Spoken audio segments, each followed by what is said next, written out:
On fait savoir que Delphine Seyrig veut intervenir parce qu'elle a suivi, comme c'est la règle du jeu, le débat. Alors, pour une courte intervention, le témoin de surprise de ce soir, qui est Delphine Seyrig.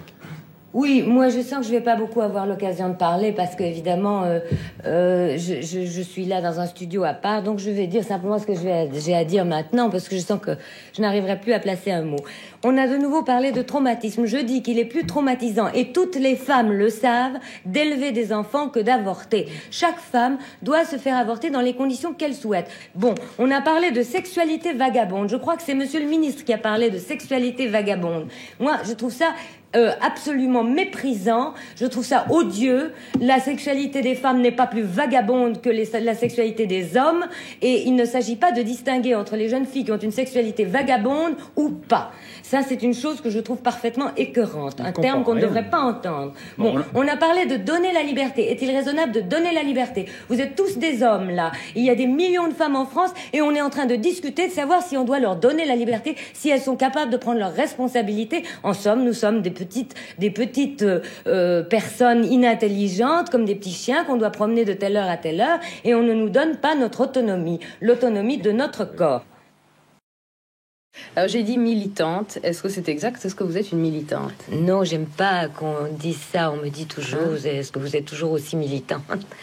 Les militants, je crois, ce sont des gens qui abandonnent la façon de vivre qu'ils avaient, même leur gagne-pain, et qui se donnent entièrement à l'évolution d'une cause, d'un mouvement de libération, tout ça. C'est pas mon cas du tout. Je suis comédienne, mais c'est vrai que le féminisme est une chose que je respire et qui donc fait partie de ma vie, et que que j'en ai très besoin de ce féminisme. Alors, est-ce que vous l'avez toujours été, féministe? Moi, j'ai lu quelque part que vous disiez que quand vous étiez très jeune, vous n'aviez pas du tout cette conception de la femme, que vous pensiez que la femme devait plaire avant tout et que vous cherchiez à plaire. Oui, mais c'était déjà très lucide. Je veux dire, il y a une forme de lucidité chez les femmes quand elles savent qu'il faut qu'elles plaisent, parce que c'est la vérité. Elles ne peuvent se déplacer dans le monde que en plaisant. Donc j'étais très lucide en pensant ça, et je crois qu'en même temps il y avait en moi une grande révolte qui faisait que il y avait quelque chose quand même en moi toujours qui s'entrechoquait avec ce désir de plaire. Ça donnait quelque chose, et ça donne toujours quelque chose de pas très harmonieux.